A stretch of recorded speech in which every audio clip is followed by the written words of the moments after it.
अगर आप होलसेल का बिजनेस शुरू करना चाहते हैं तो आज का वीडियो अंत तक जरूर देखिएगा।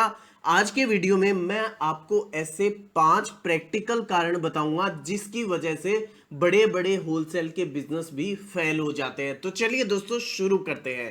देखिए, जो पहला और इंपॉर्टेंट कारण रहता है वो होता है खरीदारी। आपकी परचेज ही आपके होलसेल बिजनेस का मेन सक्सेस होने और फेल होने का इमेज क्रिएट करने का मेन कारण बनता है। देखिए, कई बार क्या होता है कि जो नए लोग होलसेल का बिजनेस शुरू करते हैं उनको ना तो प्रोडक्ट का पता होता है ना ही मैन्युफैक्चरर की जानकारी होती है। वो या तो डायरेक्ट कोई वीडियो देख के मोटिवेट हो जाते हैं या किसी की बातों में आकर डायरेक्टली 10 लाख 20 लाख का माल खरीद लेते हैं और उसके बाद जब वो बिजनेस शुरू करते हैं तब उनको पता चलता है कि उसके जो प्रोडक्ट खरीद के लाए हैं उसकी रिटेल प्राइस 10 रुपए है उनके मार्केट में और वो उसी प्रोडक्ट को 20 रुपए 15 रुपए में खरीद लाए हैं और शुरुआत में ही उनको ये प्रॉब्लम फेस करने को मिल जाती है। तो दोस्तों, सबसे पहले अगर आपको होलसेल का बिजनेस शुरू करना है तो उस प्रोडक्ट की जरूर जानकारी लें,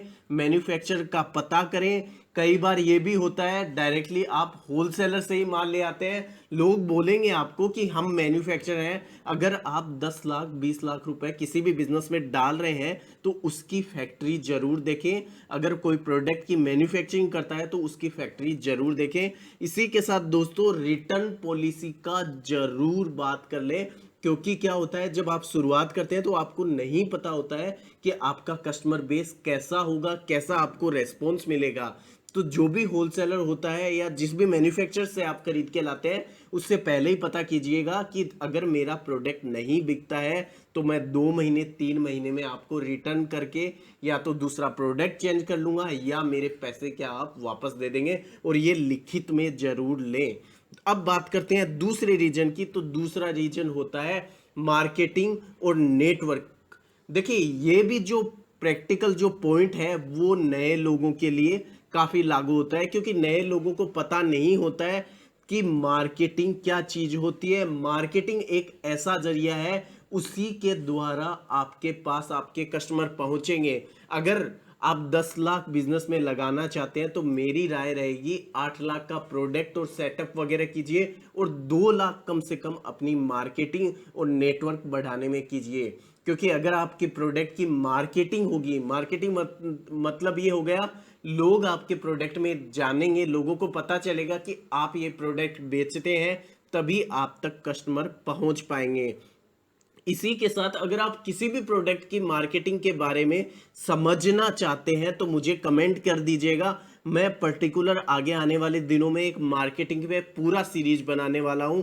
इसी के साथ दोस्तों, डिजिटल मार्केटिंग का सहारा जरूर लें। देखिए, क्या होता है कि अगर आप साबुन का कोई ब्रांड खरीद के लाए या साबुन का होलसेल बिजनेस शुरू करते हैं तो आप शुरुआत में लोग क्या गलती करते हैं कि एक सेल्समैन रखते हैं और वो 20 रिटेल दुकानों पे जा पहुंचता है। मतलब जो किराने की दुकान होती है 20 पे, देखिए एक जो आदमी होता है उसकी कैपेसिटी 20 दुकानों पे दिन में पहुंच सकता है, 50 पहुंच सकता है या 60 पहुंच सकता है, उससे अधिक नहीं पहुंच सकता।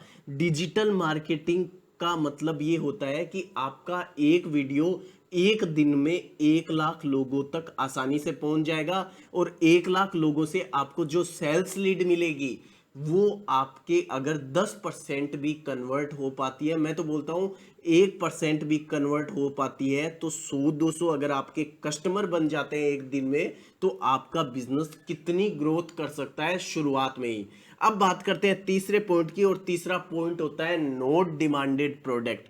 मतलब आप ऐसे प्रोडक्ट का होलसेल बिजनेस शुरू करने जा रहे हैं या एजेंसी लेने जा रहे हैं जिसका कस्टमर बेस ही नहीं है, जिसका रिटेलर के पास डिमांड ही नहीं है। अगर बात करें एग्जांपल की, तो जैसे क्या होता है कि आप एक छोटे कस्बे से हैं जहां पे बहुत लगभग मिडिल क्लास या लोअर मिडिल क्लास या थोड़े बहुत कोई अपर क्लास लोग रहते हैं, वहां पे आपने कुर्ती की कंपनी या एजेंसी ले आए और वो जो कुर्ती या पैंट शर्ट की जो एजेंसी है वहां पे एक जींस की जो कीमत है वो 4,000 रुपए है। तो आप सोच सकते हैं कि ऐसे प्रोडक्ट को आपके कौन खरीदेगा, कस्टमर ही नहीं मिलेगा आपको। और इस वजह से, या फिर आप ऐसा कोई प्रोडक्ट की एजेंसी ले आए जहां पे रिटेलर के पास उस प्रोडक्ट की डिमांड ही नहीं है, ना रिटेलर उतना कन्वेंस करेगा और ना ही आपका होलसेल का बिजनेस उतना जल्दी ग्रो कर पाएगा।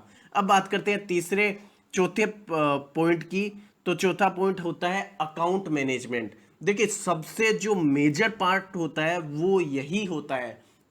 आप लोग क्या करते हैं कि लगभग वीडियो देखते हैं या फिर किसी की बातों में आते हैं। अब मैं आपको प्रैक्टिकली समझाता हूं।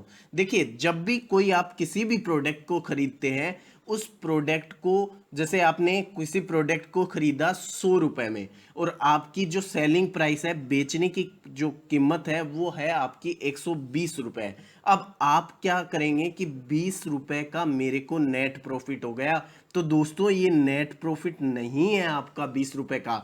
अब ये 20 रुपए में से ही आपको एम्प्लॉय की सैलरी, जो भी आप बंदे रखोगे उनकी सैलरी आपको देनी पड़ेगी, इन्वेंट्री की जहाँ पे माल रखेंगे वहाँ का किराया, भाड़ा, टैक्स वगैरह ये देना पड़ेगा। उसके बाद आपको इस 20 रुपए में जो 5-7 रुपए बचेंगे वो आपका प्रॉफिट मार्जिन होगा। और काफ़ी लोग तो क्या करते हैं, अकाउंट ही नहीं डालते हैं शुरुआत में, किसी को उधार दे दिया, ना याद रहता है और ना अकाउंट मैनेज कर पाते हैं। अब बात करते हैं पांचवें पॉइंट की। तो पांचवा पॉइंट होता है उधारी का।